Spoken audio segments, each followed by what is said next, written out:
સુરતના ન્યૂ કતારગામ વિસ્તારમાં ગતરોજ સાંજના 5:30 વાગ્યાની આસપાસ 2 વર્ષનું બાળક 3 ફૂટની ખુલ્લી ગટરમાં પડી ગયું હતું। એનડીઆરએફની ટીમે અને ફાયર વિભાગની ટીમ દ્વારા 24 કલાકની ભારે શોધખોળ બાદ આ બાળકને વરિયાવ પમ્પિંગ સ્ટેશનમાંથી મૃત હાલતમાં બહાર કાઢવામાં આવ્યું છે। ઘટનાને પગલે પરિવારજનો અને સ્થાનિકો દ્વારા બાળકની શોધખોળ હાથ ધરવામાં આવી હતી, પરંતુ તે ન મળતા ફાયર વિભાગને આ સમગ્ર ઘટનાની જાણ કરવામાં આવી હતી।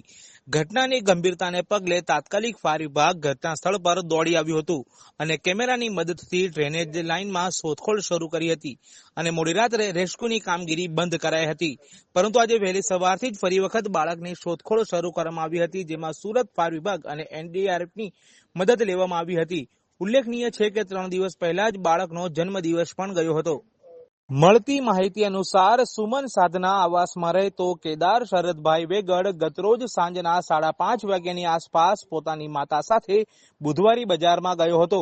એ દરમિયાન આઈસ્ક્રીમ ખાવા માટે બાળકે પોતાની માતાનો હાથ છોડાવીને દોડી ગયો હતો।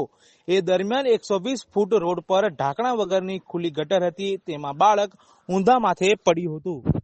24 કલાકની ભારે જહેમત બાદ બાળકનો મૃતદેહ મળી આવ્યો હતો અને બાળકના મૃતદેહને પોસ્ટમોર્ટમ અર્થે સ્મીમેર હોસ્પિટલમાં ખસેડવામાં આવ્યો હતો, જ્યાં બાળકના પિતા અને માતાનું આક્રંદ જોવા મળ્યું હતું। સમગ્ર ઘટનાને લઈને પરિવારમાં શોકનો માહોલ છવાઈ ગયો છે અને મેયર, સ્ટેન્ડિંગ ચેરમેન સહિતના જે પદાધિકારીઓ છે તે પણ સ્મીમેર હોસ્પિટલ ખાતે પહોંચી ગયા હતા।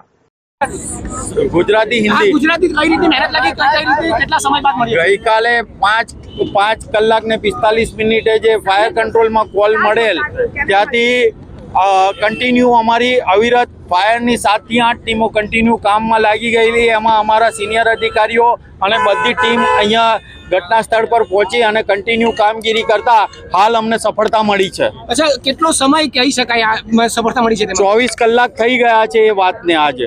અચ્છા, અને કેટલી મહેનત લાગી અને ક્યાંથી મળ્યો છે આખરે? આ જ્યાંથી બાળક પડ્યો છે ત્યાંથી આપને વરિયાવ સુએજ પમ્પિંગ સ્ટેશન છે, એમાં જે મળ ભેગું થાય એમાં જે વેલ બનાવેલો છે, વેલની અંદરથી એના સક્શન ઇનલેટ પાસેથી મળેલો છે। અચ્છા સાહેબ, તો એ આખો પ્રોશન કેટલો લાંબો અને કઈ રીતનો છે?